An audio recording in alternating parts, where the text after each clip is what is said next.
help you? I'd like to see the man in charge. He's in here.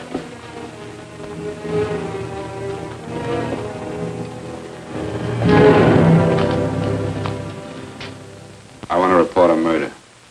Sit down.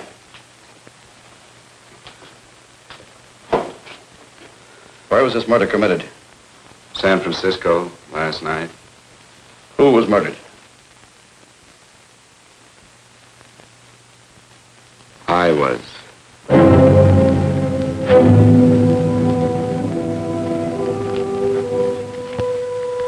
Well, do you want to hear me out or don't you, Captain? I don't have very much time. Your name Bigelow? Frank Bigelow? That's right. Answer the San Francisco APB. Send it direct to Inspector Bannon at Homicide. Tell him we found Frank Bigelow. Go ahead, Mr. Bigelow. Well, this involves some other people, Captain. A number of other people. You tell it any way you like. I live in a little town called Banning out on the desert. It's on the way to Palm Springs. I have a small business there. Paula? Yes, Mr. Bigelow? Give me a copy of Miss Hollis's 48 tax return, will you? Oh, you better get the 47, too. Yes, Mr. Bigelow. I don't think we took any depreciation on that new equipment last year. No, we didn't. I remember you said we could include it all this year. Sure, we can. Hey, Frank. Yeah, well. Peterson says he wants a financial statement before he can give me my loan. Hello, Kitty. I will. Well, I'm leaving for San Francisco today, but I'll be back in about a week. I'll take care of it for you then. Sure is a scorcher, isn't it? Well, I've seen him worse. Well, have a nice time, Frank. Yeah, thanks, Will. Paula, why don't you come down to the place and let me give you another permanent? Makes your hair so much easier to manage in all this heat. I can't afford it right now. Maybe next month. Yeah, here it is. No, we didn't take it. Well, we can do it this year. You work it out any way you think best. Have a nice trip, Frank. Sure, Kitty. See you when I get back. Bon voyage. Why don't you come down anyway, Paula? We'll work out a deal on that permanent. Thanks. Maybe I will. Hello? Oh, hello, Mr. Hawkins. Just a moment. Do you want him to send your ticket over? No, I'll pick it up myself. No, never mind. Mr. Bigelow will pick it up at the station. Bye.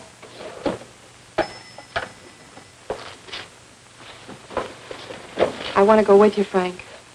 Now, Paul, I'm just going on a little vacation. You know that? You want to go without me, don't you? Be gone just a week. And I suppose you just made up your mind to take this little vacation at 9 o'clock this morning? No, Paul, I meant to tell you about it a few days ago. I guess I forgot. Oh, you forgot. Paula, don't be like that. Don't be like what? You just drop a little announcement that you're going away. Not tomorrow or next week or next month, but today. No explanations, nothing. And I'm supposed to swallow the excuse that you need a little vacation.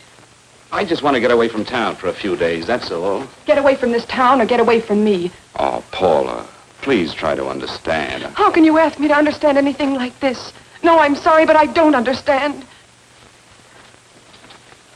Go to San Francisco, but don't expect me to be waiting for you when you get back.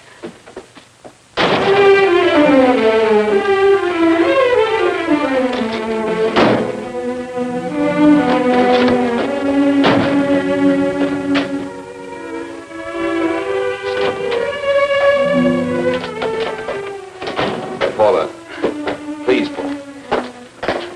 Come on, turn around, look.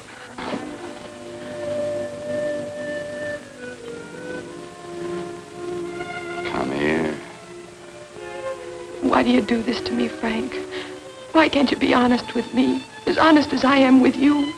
Do you have to go? I have to go, Paula. I know what I'm doing. All right, go. Go anywhere you like. You can go to blazes for all I care. Paula. Paula. Yes, I know. I'm being foolish. Come here.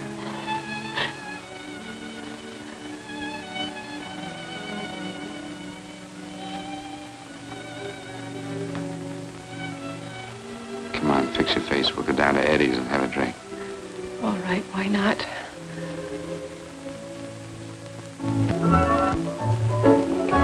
Hi, Paula. Hi, Eddie. Give us a couple of cold beers, will you? Coming up. Hi. Come on.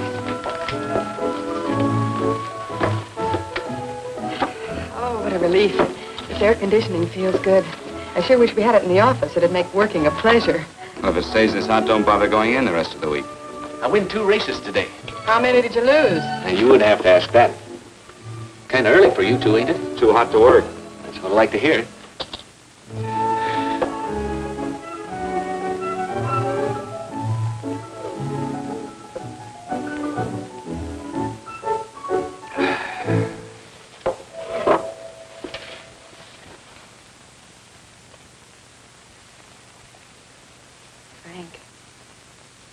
You'll take me with you, won't you?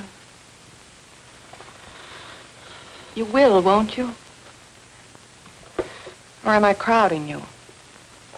What do you mean, crowding me? Maybe you do need this week away alone. Maybe we both do. I know what's going on inside of you, Frank. You're just like any other man, only a little more so. You have a feeling of being trapped, hemmed in, and you don't know whether or not you like it. Look, Paula, I'm going to be honest with you. I care too much for you not to be honest with you. I'm as much concerned for your happiness as I am for my own. I know you've had one bad experience, Frank. I know all about it. But you don't know what it can do to 2 people, Paula. And the woman always gets hurt more than the man. I don't want you to get hurt, darling. More than anything in the world, I don't want you to get hurt.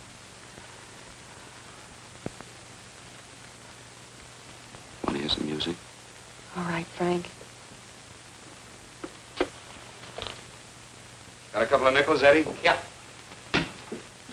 This won't bother you, will it? No, next result doesn't come in for half an hour.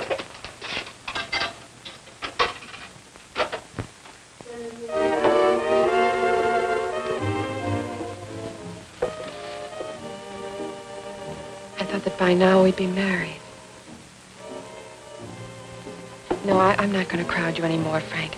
Go to San Francisco. I don't like it, but I'm convinced that you must go. I want you to be very sure, Frank. If it's right, and I believe it is, we'll have something really wonderful together. If it isn't, we should both know it as soon as possible. So you see, even if I could stop you, I wouldn't do it now.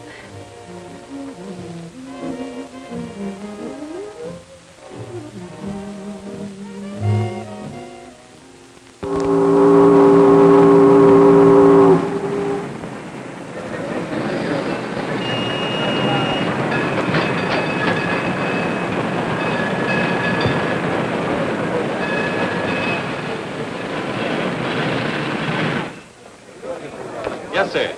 My name is Bigelow. I have a reservation. Yes, sir.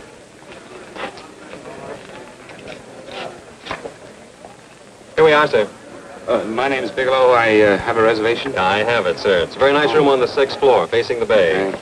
Boy, this might help you enjoy your stay, Mr. Bigelow. It's a little booklet on how to have fun in San Francisco. Oh, thank you. Very welcome, sir.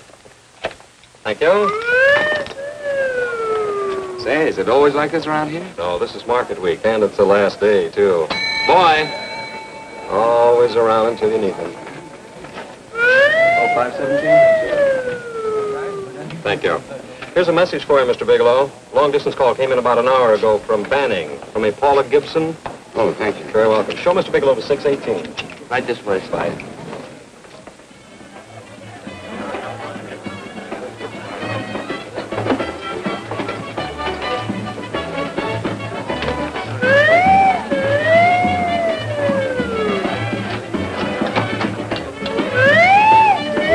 Mr. Bigelow.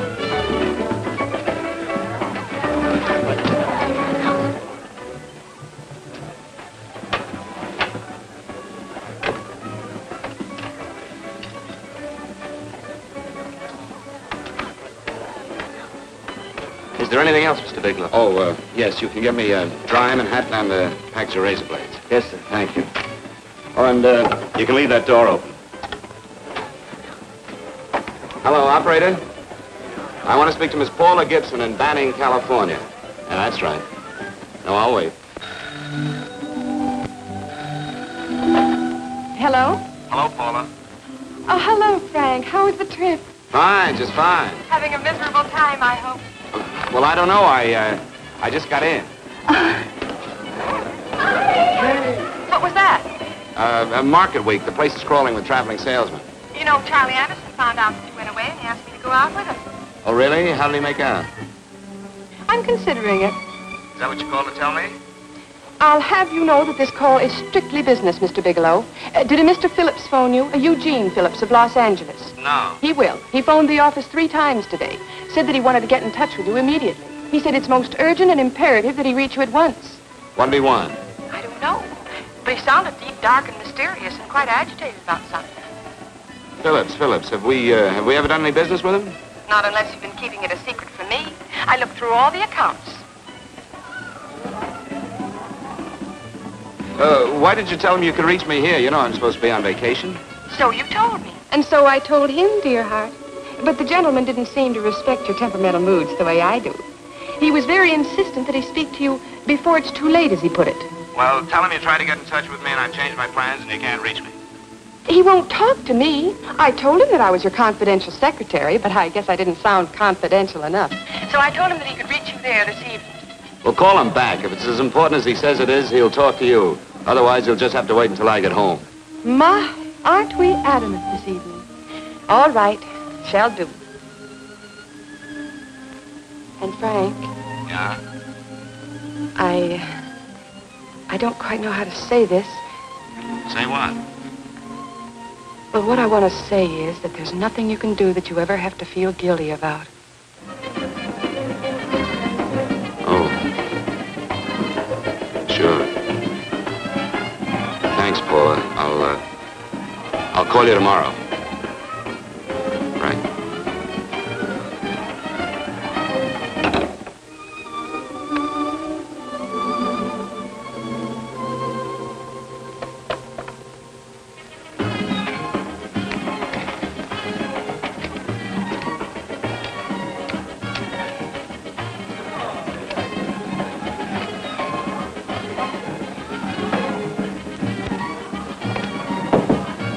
Oh, just put it there, please.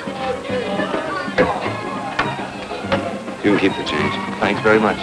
Say, how long has this been going on? Oh, it's been a madhouse all week, but they check out tomorrow. Oh? I thought you were with them. No, I'm just here on a vacation. Why does everybody come to San Francisco and tear loose? Excuse me. Say, I'm awfully sorry to bother you, but would you mind if I use your telephone? No, go right ahead. I'm just across the hall here. One of the boys is using my phone, and he's been on it for a half hour. I just want to call downstairs. Yeah. Thank you. Room service, please. Hey, things really picked up the last few days, didn't they? You read up much business? Well, I'm not here on business. Oh, room service? It's Mr. Haskell in 617. Yes, that's right. Would you send up 3 more bottles of bourbon and 2 scotch? Yeah, that's right. Oh, and some more ice, too. Yeah. All right, thank you. You here all alone? Yes, I just got in town. Well, why don't you join us for a drink? Well, I don't want to barge in on your party. Oh, nonsense. It's not a party. Just a few of the boys entertaining some buyers. You know, the usual thing. A few drinks and some laughs. It's no party. Come on. Well, Come on. All right. I know what it's like to be all alone in a strange city. I'm Sam Haskell. I'm Frank Bigelow. You think some of these guys never been away from home before? Yeah. Hey, quiet down a minute. Hey, will you quiet down a second? I want you to meet Frank Bigelow. Hello. This is Jane Carlisle. Hello. Bill Welch. How are you, Mr. Wells? Glad to know you, Bigelow. Jane's the prettiest buyer in San Francisco. Oh, hey, I resent that. You don't think I believe him, Elaine? Well, he spread that from coast to coast. Oh, gee. But it's good for my morale anyway. I'm George Cantwell. Glad to know you, Mr. Bigelow. Bigelow, yes. Right on much business? He's not here on business. Oh? Well, Well, why don't you get the man a drink before he dies of thirst? how about a little bourbon? Well, that's fine. Bourbon it is. Of course, Mr. Wallace. Yes, Mr. Wallace. But, Mr. Wallace, I'll need at least a week in Cleveland to visit all my accounts. I can't figure on being in Philadelphia until the 17th. Eddie, will you get off the phone? I want you to meet Frank Bigelow. That's his boss. He's been trying for an hour to get his expense account boosted. Yeah, the way this guy holds on to a dollar, you'd think they weren't printing them anymore. Yes, Mr. Wallace. I'm leaving here the first thing in the morning. Yes, sir. Oh, keep your hips loose, Harry, like this. Oh, yeah. How's he doing? Oh, there's nothing wrong with Harry's drummer. The 2 years at Arthur Murray's wouldn't cure. Hey, now, wait a minute. I was doing all right there. This is Sue and Harry Brandon. Hello, good to meet you. How are you? Where'd you find her, Sam? On a dance marathon? She's Bourbon. Really? Oh, thanks. Now that you could do the rumba. Well, a little, but I'm kind of rusty. Anything would be an improvement after Harry. Oh, how do you like that? Well, here goes. Hey, you're good. Oh, my wife, she's a good dancer, isn't she, Bigelow? Oh, yeah. Hey, fellas, I thought you were going to show us a good time tonight. Is this doing the town? That's right. We practically bankrupt our stores to buy everything you've got. Then you keep us in this hotel room. I agree. This is my last night to howl before I go back to being a dutiful housewife. Well, it looks like we're stuck, boys. This is where we blow all our commissions in one night. And you're coming with us, Bigelow. Oh, no, thanks. You run along. I've got to get unpacked and have dinner. Oh, no, you're not going to get away from me. Now that I found a man who can dance, I'm going to hang on to him.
Place you got here. Wait till you hit the pitch in about an hour. That's when they really go out of their minds. Who's the blonde? Oh, she's one of the chicks that hangs around here. She's jive crazy. Come again? Oh, you ain't hip, pal. Jive crazy means that she goes for this stuff. Just between you and me, I don't get it either, but I gotta listen to it. They're all connoisseurs, music lovers. Me, I like Guy Lombardo. What's the matter with him? Oh, he's flipped. The music's driving him crazy. Come down, Jack. Oh, don't buy me, man. I'm being light. Is the blonde alone? Oh, sure, society. She always comes in alone. Drives a big convertible, wears a mink coat, but knows everybody. But she always comes in alone. Thank you. I wanted to kiss you. I tried to... Give me another blast, Leo. What's your story, Jeannie? Easy.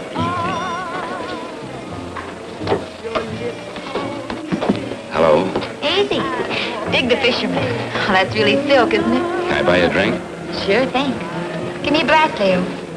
Leo, I left my blast at the other end of the bar.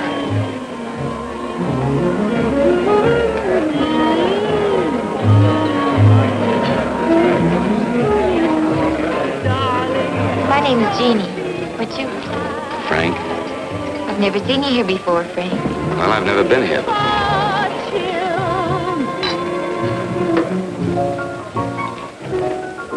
This is mine. Mine was bourbon. Well, sure it is. You saw me pour it. Give me a fresh drink. Anything you say. Oh, listen to that piano. Feel those vibrations. You don't get your kicks out of this, do you? I can live without it. Why do you stay here? I don't know. I bet I know. You're lonely in a big city. Why, you don't have to go into a routine with me. I like good company, too.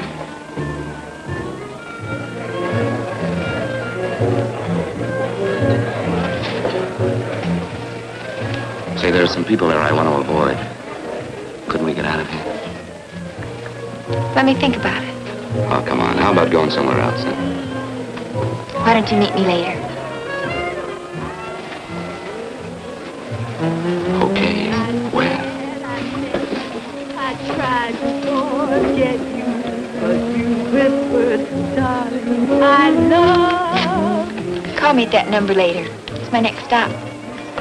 They've got a band there that'll really send you. See you, Jeannie. Easy.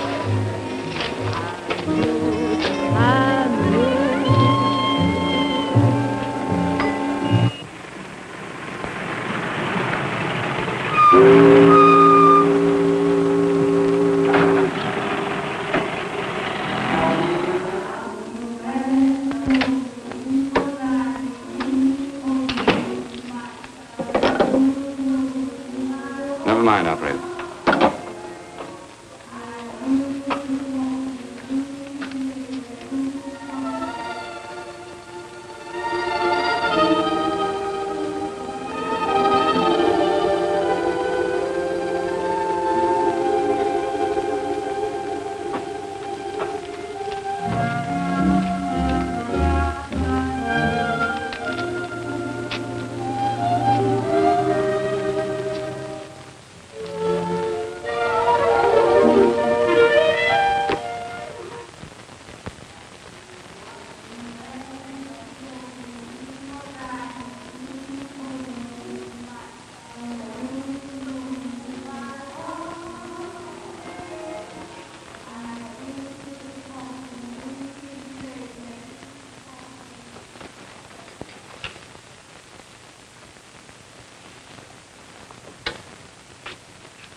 Room service, please.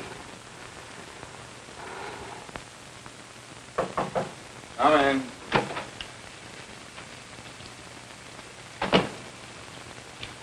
Be right with you, waiter. Yes, sir.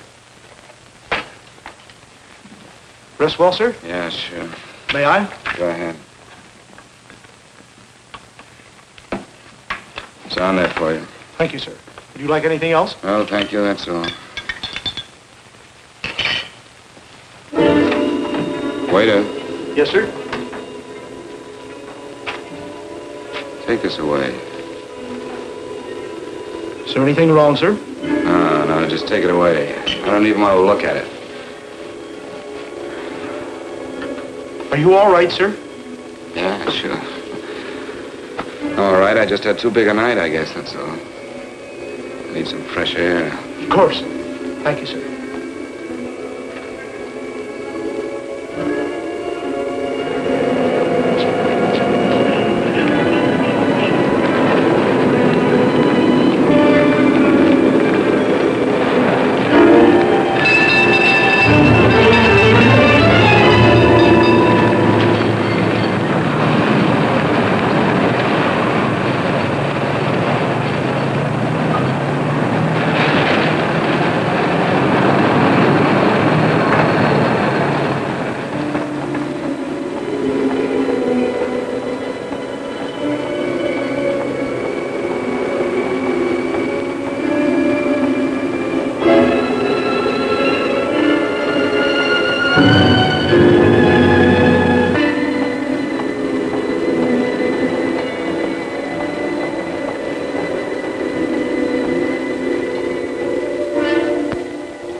Lungs in good condition. Blood pressure normal. Heart fine. Well, it's a good thing everybody isn't like you, Mr. Bigelow. Put us doctors out of business. I'm glad to hear it, Doctor. I was a little worried. Don't let a little bellyache worry you. Could be just the change of climate. Well, it isn't exactly an ache, Doctor. It's kind of hard to describe the feeling. Maybe it was the drinks I had last night. I might have mixed them too much, huh? Let's have another look at that throat. You may finish dressing now, Mr. Bigelow.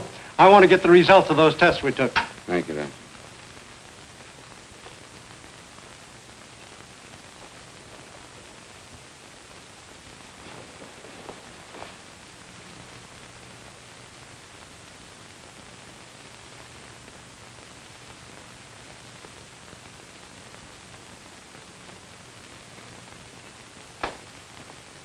Mr. Bigelow, this is Dr. Schaefer. Hello, Doctor. How are you? Sit down, Mr. Bigelow. According to the information you gave Miss Wilson, you're not married, Mr. Bigelow. That's right. Do you have any relatives, family, anyone in San Francisco? No, no one. I don't know a soul in San Francisco. Where is your home? What is this, Doctor? Why all the questions? You're a very sick man, Mr. Bigelow. Sick? But you told me I was in good shape. Yes, I know. But my preliminary examination didn't reveal your true condition. You sound as if it's pretty serious, Doctor. It's extremely serious. I want you to understand that we wouldn't tell you something like this unless we were absolutely certain. Well, of course, of course. You must steel yourself for a shock, Mr. Bigelow. Well, go on, Doctor. What is it you're trying to tell me? Our tests reveal the presence in your body of a luminous toxic matter. What is that exactly? A poison that attacks the vital organs. Poison? We have no alternative but to tell you this. Your system has already absorbed sufficient toxin to prove fatal. I wish there was something that we could do. What do you mean, wish? You mean there's nothing? There is nothing anyone can do. This is one of the few poisons of its type for which there is no antidote. This is fantastic. This is the most ridiculous thing. You don't have very long. What do you mean? A day, possibly a week, 2 weeks at the outside. It's hard to say exactly. Oh, this is impossible. I don't believe it. You've made a mistake. That's it. It could be a mistake, couldn't it? You have made a mistake, haven't you? Answer me. Dr. Schaefer is an authority on toxicology. Been no mistake, Mr. Bigelow. Do you realize what you're saying? Well, you're telling me that I'm dead. Do you think you can explain my life away in just a few words? Why, I don't even know who you are. Why should I believe you? You must calm yourself, Mr. Bigelow. We want to offer you every assistance that we... Assistance? Who wants your assistance? Who wants anything from you? You're nothing but a couple of phonies. Why, I think you're crazy. That's it. You're crazy. The both of you. You're crazy.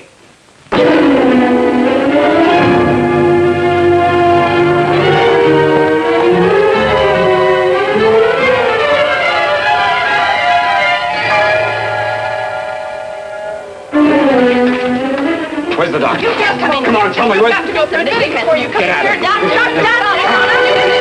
What's the trouble here? What's the matter with you? Doctor, I want you to examine me for luminous poison. Come right in here.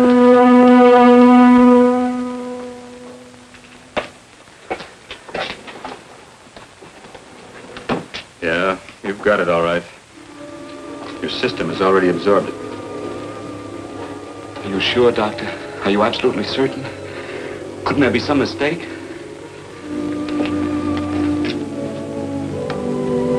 There it is.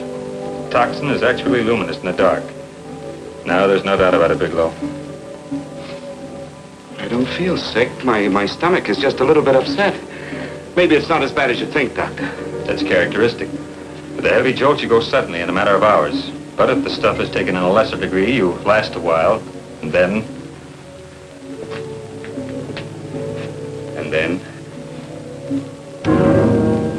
Give it to me straight, Doctor. Well, a number of things are involved. The systemic condition of the individual, the amount consumed, exertion. Yes?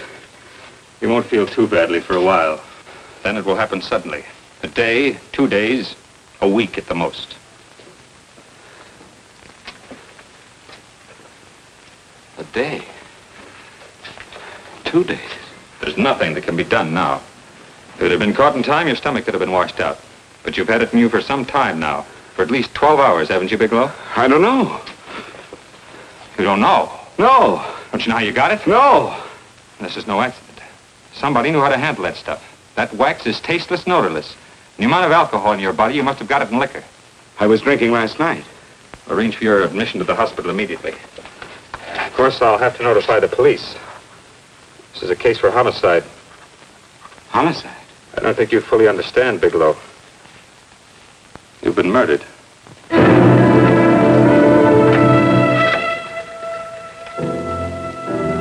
Get me police headquarters, please. Homicide Bureau.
Open up.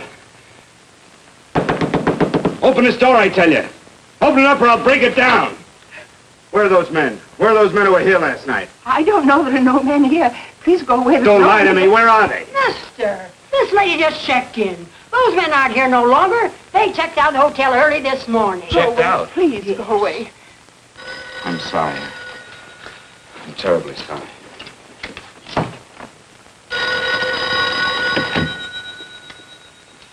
Hello? Please, Mr. Bigelow, my eardrums. Oh, hello, Paula. Your enthusiasm overwhelms me. Why haven't you phoned me, or is there a quota on telephone calls up there? I'm sorry. I've been busy. I'll bet you have. Visiting the museums, no doubt. What's happening up there that's exciting or different? Nothing, not a thing. I'll bet you miss me, but you're too stubborn to admit it.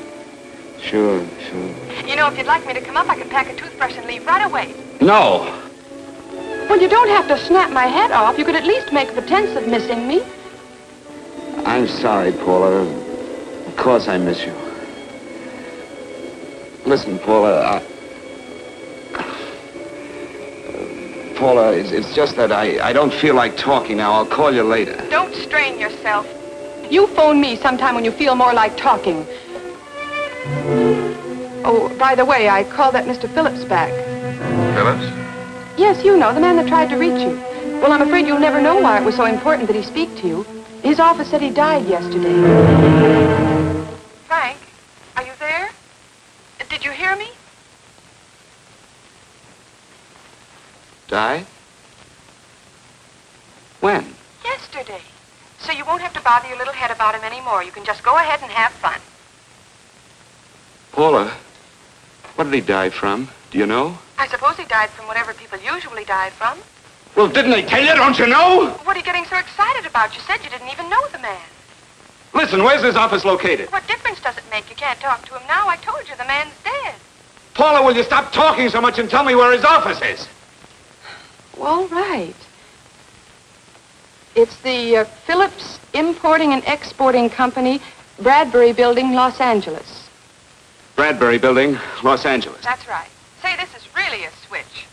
Listen, if you want to reach me, I'll be in Los Angeles. Are you out of your mind? I'm sorry, Paula. I've got to hurry. Wait a minute. Where in Los Angeles? The Allison Hotel. Goodbye, Paula.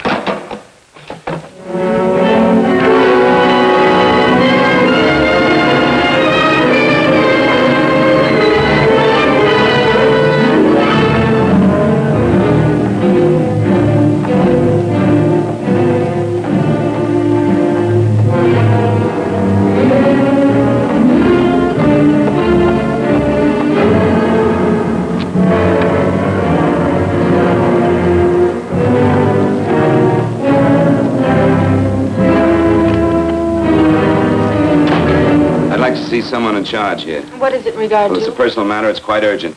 Perhaps Mr. Halliday can help you. Who's he? He's our controller. Your name, please? Bigelow. Mr. Bigelow to see you. Send him in. Go right in, please. That door.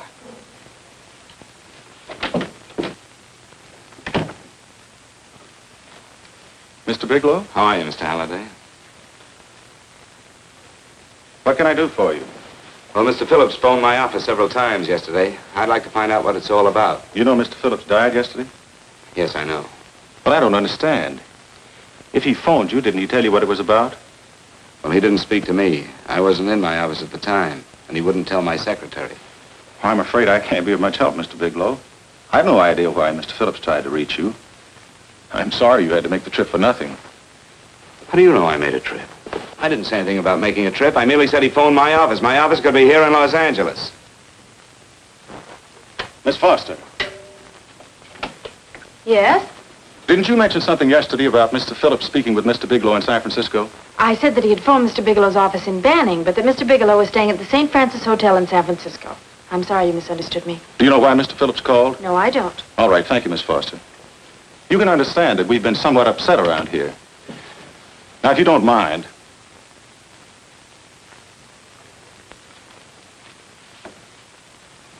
Did Mr. Phillips have a wife, family, anyone that could help me? you can't intrude on people at a time like this just to satisfy some curiosity. It isn't just curiosity. Then I suggest you wait a week or so. I can't wait. Well, I'm sorry you'll have to. Well, there's always a phone book. You're a pretty aggressive fellow, Bigelow. Are you quite sure that this is as important as you make it appear to be? It's important. Mrs. Phillips lives at the Sunset Arms Apartments. Thank you. I needn't tell you she's under a strain. I suppose you're capable of using a little more tact with her than you demonstrated with me. I think I can handle it. By the way, what was the cause of Mr. Phillips' death? Suicide. He leaped from the balcony of his apartment. Thank you.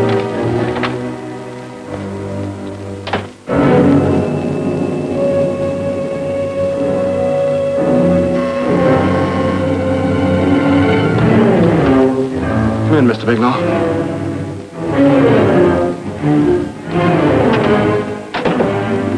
I'm Stanley Phillips, Eugene's brother. Halliday phoned that you were coming.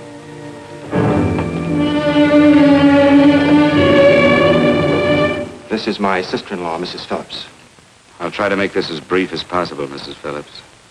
I'm afraid I can't be of any help to you, Mr. Bigelow. I haven't the slightest idea why my husband wanted to speak to you. Well, I guess Halliday covered just about everything. Did your husband ever mention anything about me, Mrs. Phillips? Anything at all? No, I can't recall Eugene ever having mentioned your name.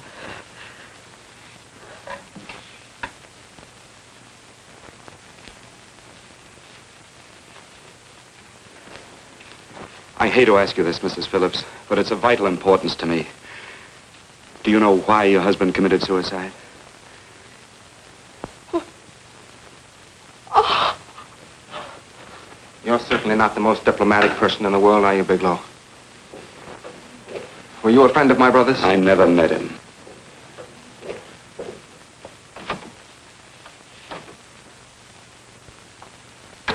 My brother was in a jam, a pretty bad jam. He was arrested 2 days ago. He sold some iridium to a dealer by the name of Majak. It's a very rare metal, very costly. Anyway, the iridium turned out to be stolen. He was released on bail yesterday, but he faced a pretty stiff prison term. And have committed suicide for less. Yes, I know. That's how the police feel about it. What puzzles me, though, is this crooked deal. Knowing Eugene, you wouldn't say he's the type of man to be mixed up in anything like that, now would you? I told you I never met him. That's right, so you did. Now, what's this all got to do with you, Bigelow? I don't know. Let's come clean with each other, Bigelow. Surely you must have some idea why my brother was so desperate to contact you? I have no idea. That's odd. Then how could it be of such vital importance to you? Well, you seem to know the answer to everything else. Maybe you know the answer to that one, too.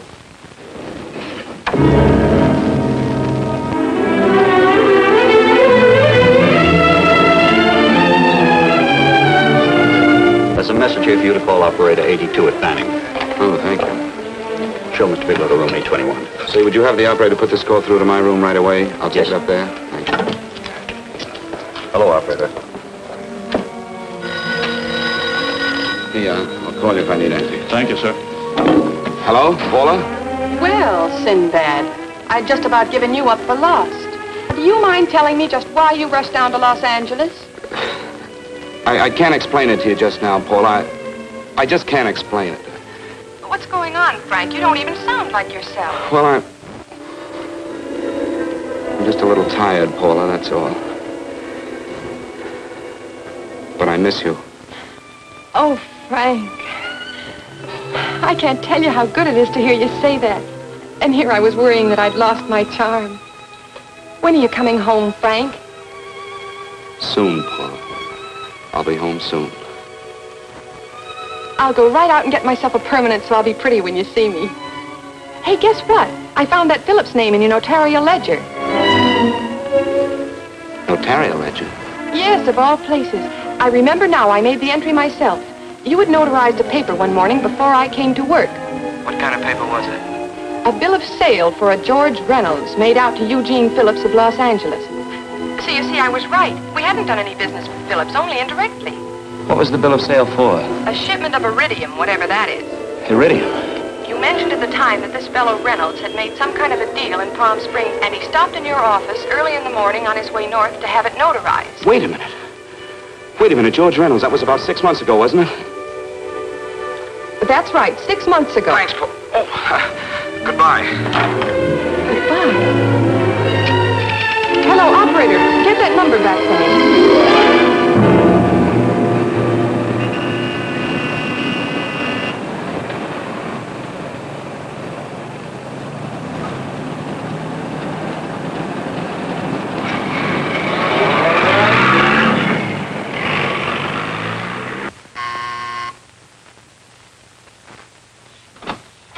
I've got to talk to you, Mrs. Phillips. Please, go away. I want to be left alone. But I found out why your husband wanted to see me. It was in connection with a bill of sale. Come in. Thank you. What do you know about a man named George Reynolds? George Reynolds? Yes.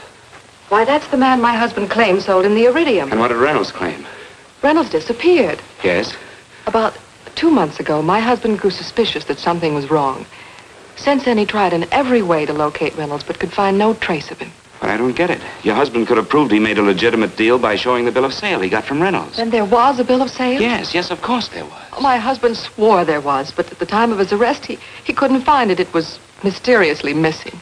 Well, then, if your husband could have shown proof, it would have been George Reynolds who would have faced the prison term. Eugene was convinced that Reynolds had stolen the bill of sale. He was the only one who had reason to eliminate evidence of the transaction. Thank you, Mrs. Phillips. Thank you very much. You've been very helpful. Oh, if you'd only come sooner, Mr. Bigelow. My husband might be alive today. I know.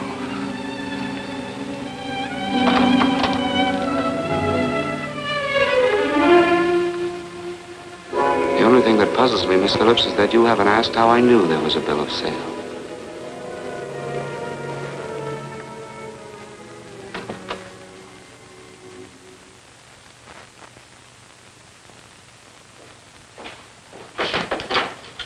Mr. Holliday isn't in. He should be back shortly. I think you're the one who can help me, Miss Foster. Mr. Phillips tried to reach someone else before he called me yesterday, didn't he? Why don't you ask Mr. Holliday? Obviously, Mr. Holliday wasn't here yesterday, or he wouldn't have had to learn from you that Phillips called me. And you're the logical person to know who else Phillips called. I don't believe that's any of your business, Mr. Bigelow. Don't think you're revealing anything confidential, Miss Foster. I know that he tried to reach somebody else. Mrs. Phillips told me. You're bluffing, Mr. Bigelow. I don't know what you're after, but you're trying to trick me. Mrs. Phillips didn't tell you a thing. How do you know that? Mrs. Phillips knows nothing about it. She doesn't. Well, why wouldn't she? Wait a minute.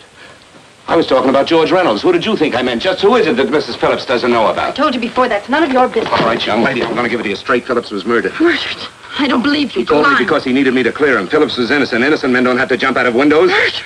Just who are you trying to protect, Miss Foster? Why are you so afraid to tell the truth? I'm not protecting anybody. I haven't any more to say. All right, young listen to me. This thing is going to explode wide open. If you've got nothing to hide, you better start talking. Or maybe you are mixed up. No! Well, then come on. Mr. Phillips called Marla Rakubian. He went to see her yesterday morning. Who's Marla Rakubian? She's a model. She and Mr. Phillips used to be quite friendly, but he hadn't been seeing her for quite some time. Come on. The last couple of months, he'd been trying to locate her and finally learned where she lived yesterday morning. When he returned from seeing her, he was terribly upset and excited. That's when he had me put in the calls for you. When he couldn't reach you, he went home. The last time I saw him alive. Give me Marla Rakubian's address. I don't think Mr. Phillips realized I was aware of his friendship with Marla Rakubian, and out of respect for him, I never intended to tell anybody. I had no idea that she had anything to do with the trouble he was in. I admire your discretion, Miss Foster. You know, you must be pretty friendly with Stanley, Miss Foster. He knew how desperately his brother tried to reach me yesterday, and he wasn't even here at the time. And now you seem to know all about what happened in Mrs. Phillips' apartment.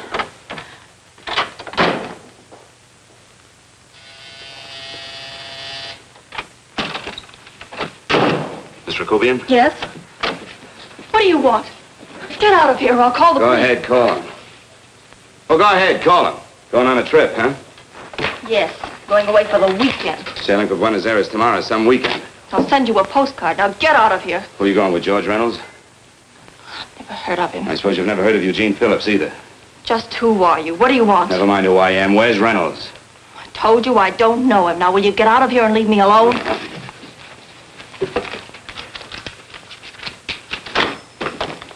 So you never heard of George Reynolds, huh? And don't try to tell me that this isn't him because I've seen him. If you think you can scare me, you're crazy. Look, I know that Phillips came here yesterday. And right after he left, he was pushed out of a 6-story window. Pushed? Phillips committed suicide. Your playmate Reynolds murdered Phillips. Then he went up to San Francisco to get me. Because I knew about a certain bill of sale. I don't know what you're talking about. You're in this right up to your pretty little neck. I'm not mixed up in anything. Get your hands up. Drop that picture on the couch. Turn around. Don't get any ideas because I'm not afraid to use this. Give me your wallet.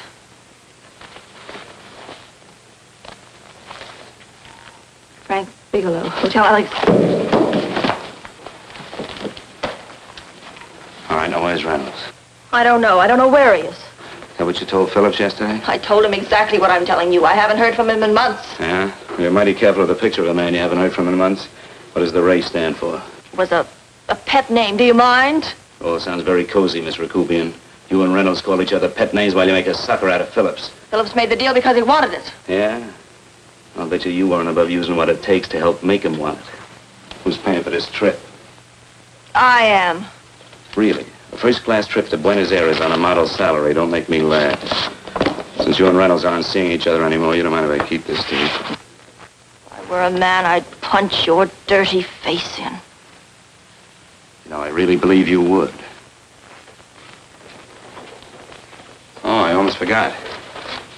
Your tickets. Don't be surprised if I'm there to see you off.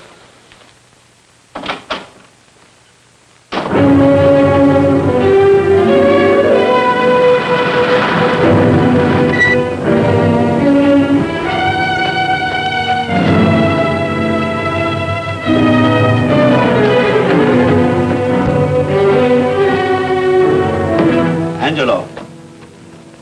Angelo! Angelo, do you remember taking this picture of a George Reynolds? I take so many pictures, I can't remember them all. This gentleman is a friend of his and would like his address. We have no card on him. I don't think we ought to do that. He's willing to pay $20 for it. That's the paper we used last year. Of course, you understand, we usually don't give out the information about our clients. I know, you're a couple of high-class fellas. Thank you. Revealing anything confidential is against the ethics of our establishment. That's right. Honesty is the best policy. Of course. But in your case, inasmuch as you're a personal friend of Mr. Reynolds... Thanks. I knew you'd come through. Got it. Here it is. We don't have his address. He must have called for the picture. But he couldn't have been a very good friend of yours, mister.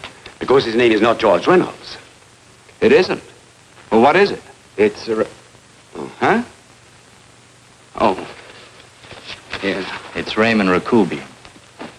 Rakubian? What's so unusual about that? The picture's signed Ray, isn't it? Yeah. Yeah.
Your lips called me baby, then I thought that maybe love.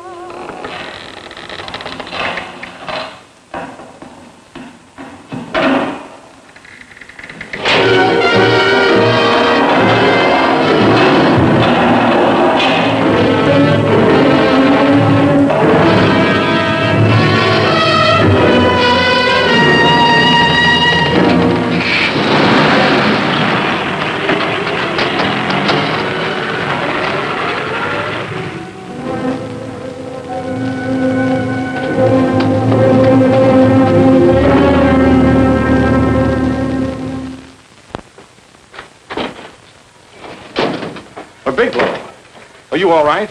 Can I get you anything? No, thanks. Do you know this man? No. No, I don't think so. Are you sure you've never seen him? I'm quite sure. Does the name Raymond Rakubian mean anything to you? No, I never heard of him. Why? He also uses the name George Reynolds. This is Reynolds? That's right. Well, where can we find him? That's what I want to know. Tell me something, Halliday. You're the controller here.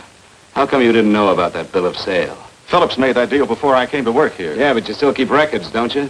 For some reason, which is none of my business, Phillips preferred to keep that among his personal papers. Now, does that answer your question? You came in here today asking for some information that you needed, and I tried to be as cooperative as I could. But now you're beginning to annoy me. So get out before I throw you out.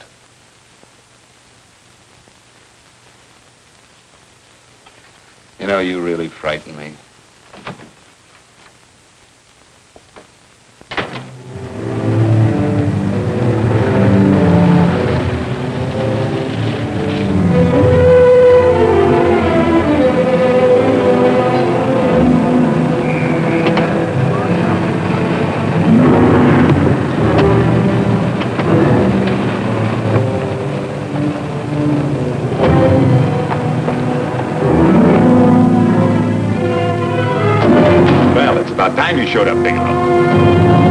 Go ahead, Dave.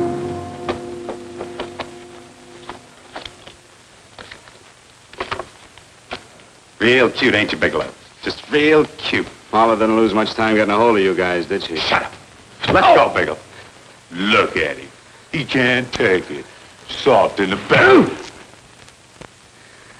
You do that again and I'll kick your face. Lay off, Chester. Cut it out. Shut up! Who asked you? Better let him answer. The clerk might know he's in. Go ahead, Bigelow.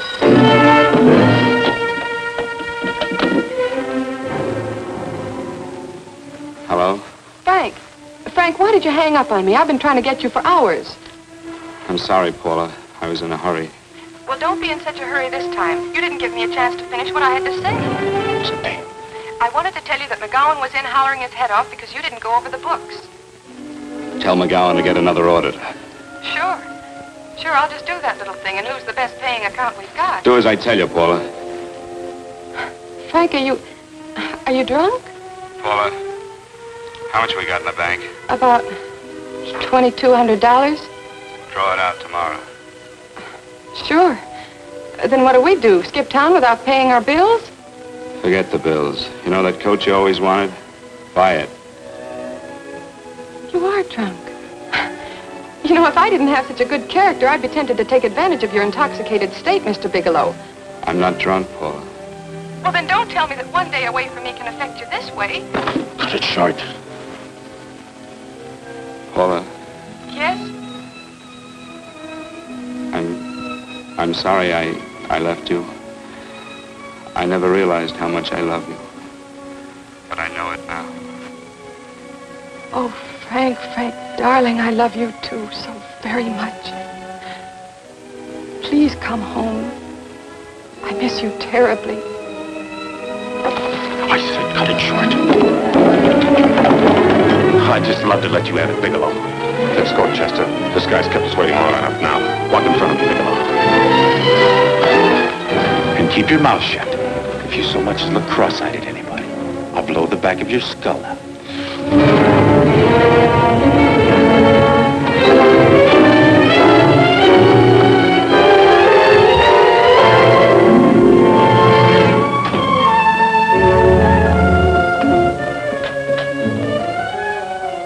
This Bigelow's real cute. He wanted to get tough with Chester. He don't know Chester. Did you get the picture? Don't I always get what Mr. Majak sends me after? Majak? That's right. I'm the dealer who bought the iridium from Phillips. I get it. You have Rakubian unload stolen stuff on Phillips with the help of Marla here, and then you buy it back from him. Oh, you certainly made a sucker out of Phillips. What is it, Mr. Bigelow? Exactly what is on your mind? I'm looking for Raymond Rakubian. What? Well, now, Marla here has told you everything else. I'm sure she must have told you that, too.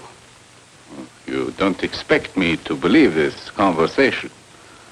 So, what is on your mind? I mean, underneath.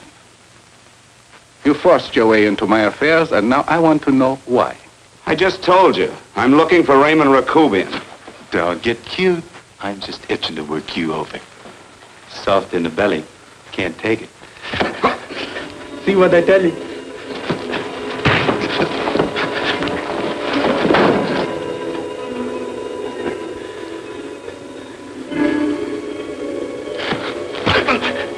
Can't do that to Chester. I'm gonna blow your guts out. Easy. Lay off, Chester, not now. Look at him. He's so scared of Chester, he talk now. He's not afraid, Chester. You can tell from a man's eyes when he is afraid. Look at his eyes.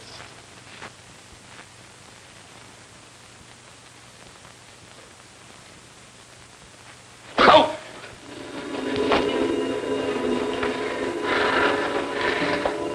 I'm telling you, Majak, you better keep him away from me or he's really going to have to use that gun. Go away, Chester, please. Do what I tell you, my boy. Please. And help Dave.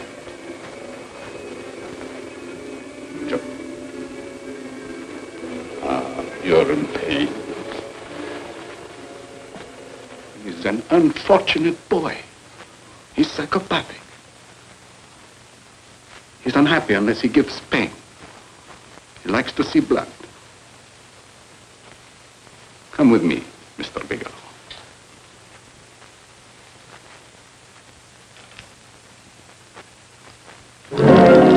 Raymond Rakubian was my nephew.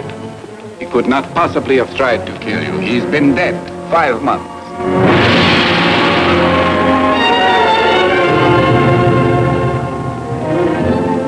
I'm afraid you have been sidetracked. Provided it is true that somebody made an attempt on your life. Somebody made an attempt again today.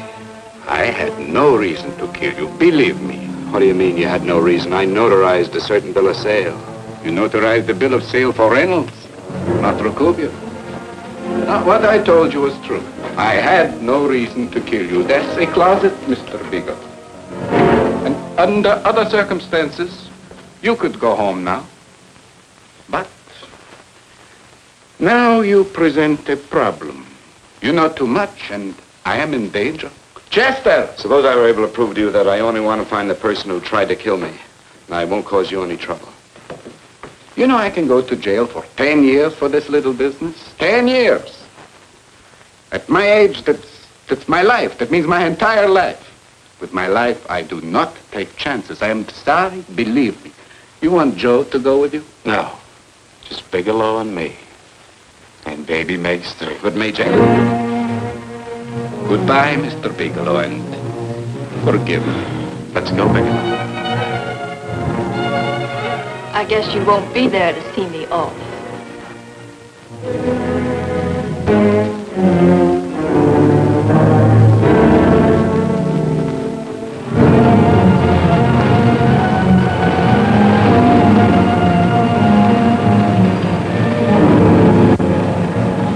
You tried to make a boob out of me in front of Major. You shouldn't have done that, Bigelow. I don't like that. I'm going to enjoy this, Bigelow. I've done jobs like this before. I knocked off guys I could like. But I don't like you, Bigelow. I never liked that puss of yours from the minute I seen it. Yeah. I'm going to enjoy this.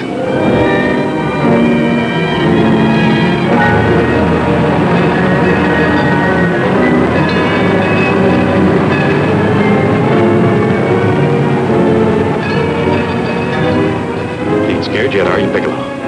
But you'll be scared. Good and scared. I think I'll give it to you in the belly. You don't like it in the belly?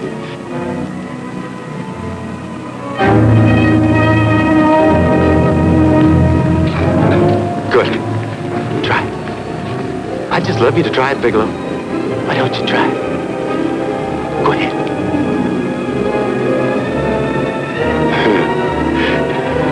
Didn't have the nerve, did you, Bigelow? I think I'll give it to you right in the belly.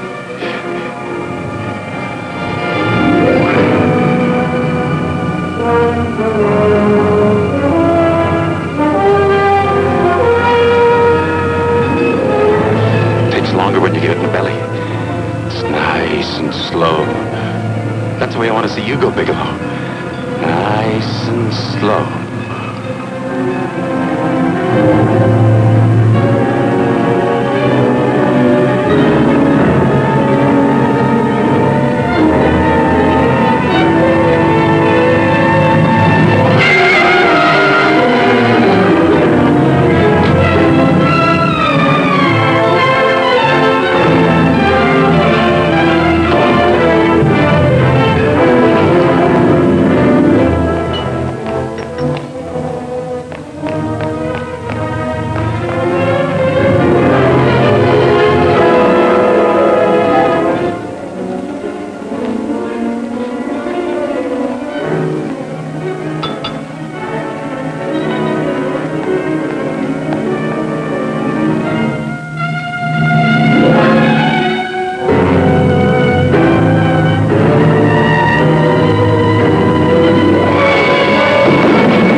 I'm all right, Paula, but what are you doing here? How did you get here? Freddie Ross flew me down. I had to come. I had to see you.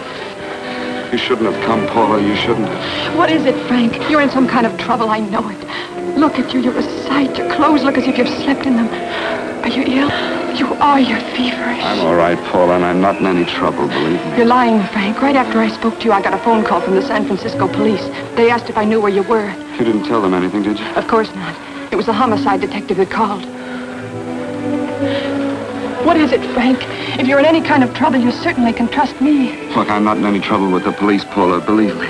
But you can't stay here. You've got to go back to Banning right away. No, I won't go, Frank. I won't. I'm staying here with you. Paula, it's better that you go back, believe me. Why? What's this all about? What have you got to do with this Phillips and Reynolds? Phillips was murdered. What could that possibly have to do with you? All you did was notarize a paper. You've notarized hundreds of papers. I know. All I did was notarize one little paper out of hundreds. Frank, you frighten me. You don't even act like yourself. I know that you're in trouble, that something is wrong, that you're in serious trouble. You frighten me, Frank. Oh, don't be frightened, Paula.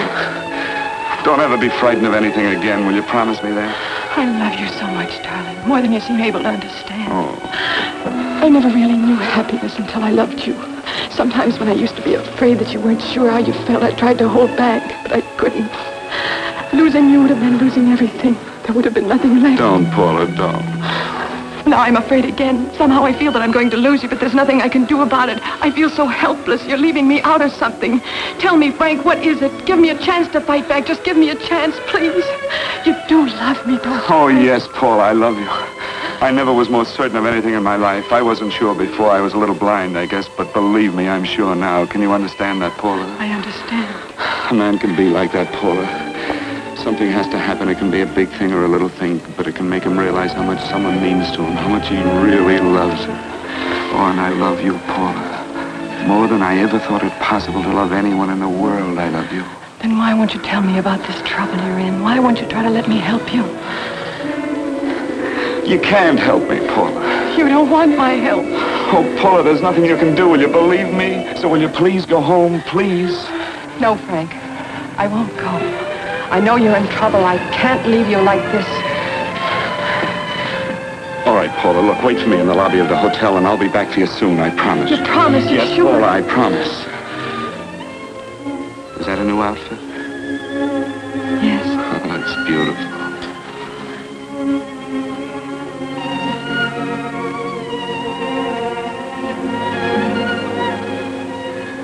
You'll come back to me, won't you, Frank? Yes, Paula, I'll come back, I promise. Please hurry, darling. Oh, I love you. I love you, Paula.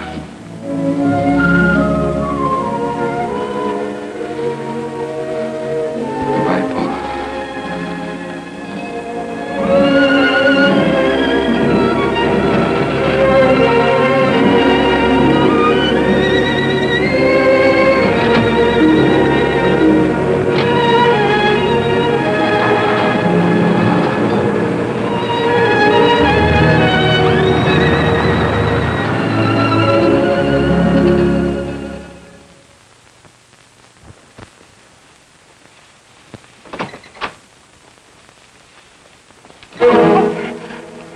Stanley here? You sure? All right, get in there. Now get Stanley on the phone. Tell him to come over here right away. Use any excuse you want.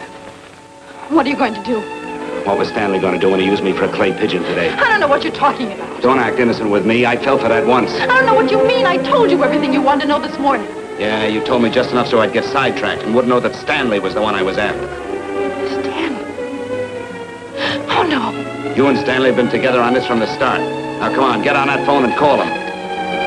Don't let him know I'm here. Bigelow.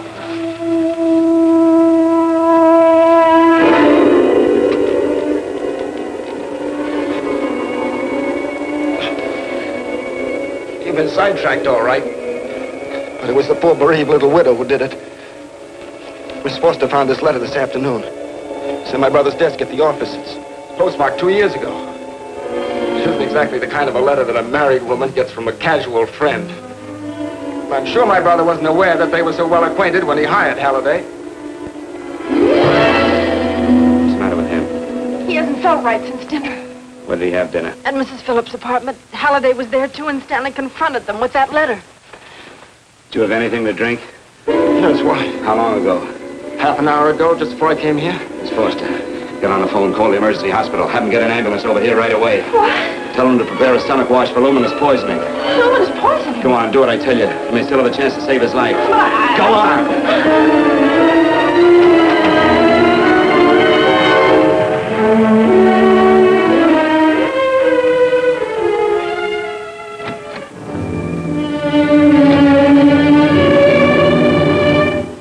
I found George Reynolds, Mrs. Phillips. He's been dead for 5 months.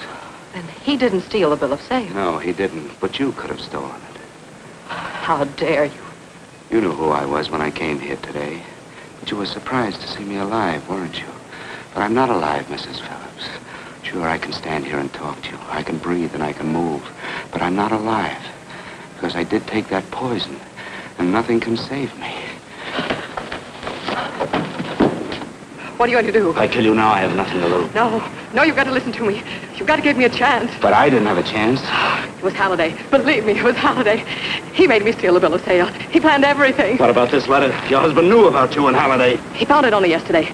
He accused Halliday. They fought, and Halliday pushed him over this balcony. And why me? Why did he want to kill me? Because you could have proved there was a bill of sale, that my husband had no reason to commit suicide. Halliday was desperate. After he killed my husband, he found out about the phone calls to you. He thought you spoke to him, that you knew enough to involve him.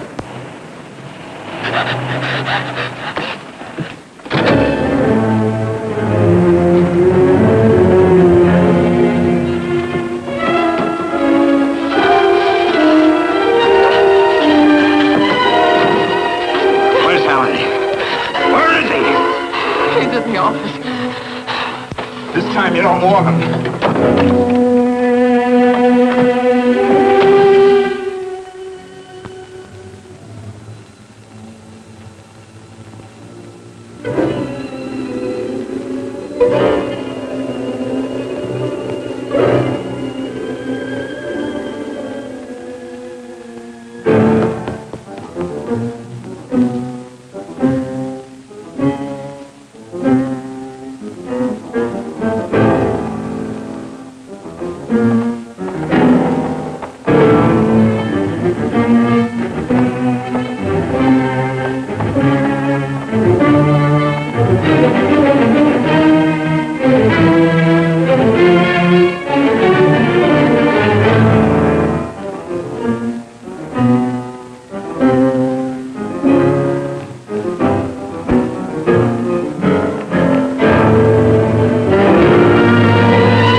let's break it up. Move along now. Let's get going. Come on.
All I did was notarize a bill of sale.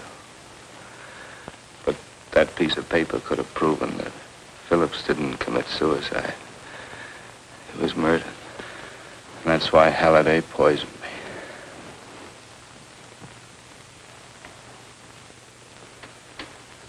me. Would you?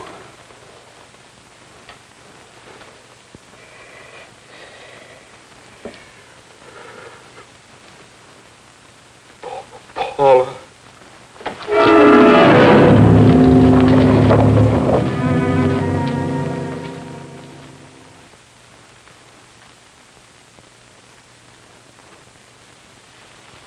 Call the morgue.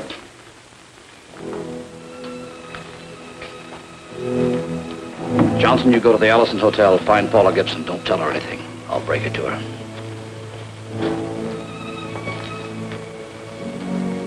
How shall I make out the report on him, Captain? Better make it dead on arrival.